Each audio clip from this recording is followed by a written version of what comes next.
باقی یہ جو سوال ہے کہ ہم ساتھ کیوں نہیں ہیں، ہر سیاسی جماعت اپنے فیصلے میں خود مختار ہے، خود فیصلے کرتا ہے اور اس پہ موقف دیکھا جاتا ہے، پالیسی دیکھی جاتی ہے، مطالبات دیکھے جاتے ہیں۔ اس بنیاد پر پارٹیاں فیصلے کرتے ہیں کہ کس چیز کی حمایت کرنی ہوتی ہے، کس کی نہیں کرنی ہوتی ہے۔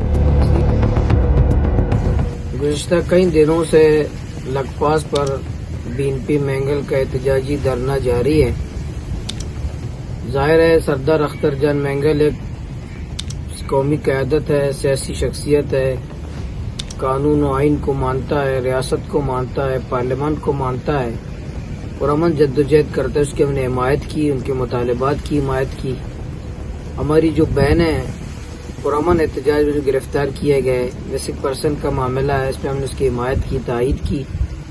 تو میں نے چند دن پہلے جو لانگ مارچ کا اعلان کیا تھا، اس لانگ مارچ کا مطلب یہ تھا کہ ہم اس دھرنے میں شرکت کریں گے، لیکن اس کو اتنا غلط رنگ دیا گیا کہ شاید ہم کوئی متبادل سردار اختر جان مینگل کے مقابلے میں ہم یہ کرنا چاہ رہے ہیں۔ اس لیے اس غلط فہمی کو دور کرنے کے لیے ہم نے آج یہ فیصلہ کیا ہے کہ کوئی لانگ مارچ نہیں ہے، اس کو ہم نے کینسل ہونے کا اعلان کر دیا کہ ہم اس دھرنے میں شرکت کریں گے، یکجہتی کریں گے، حمایت کریں گے۔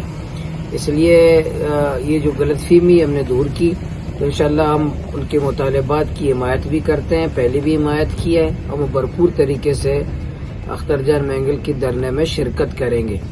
باقی یہ جو سوال ہے کہ ہم ساتھ کیوں نہیں ہیں، ہر سیاسی جماعت اپنے فیصلے میں خود مختار ہے، خود فیصلے کرتا ہے اور اس پہ موقف دیکھا جاتا ہے، پالیسی دیکھی جاتی ہے، مطالبات دیکھے جاتے ہیں۔ اس بنیاد پر پارٹیاں فیصلے کرتے ہیں کہ کس چیز کی حمایت کرنی ہوتی ہے، کس کی نہیں کرنی ہوتی۔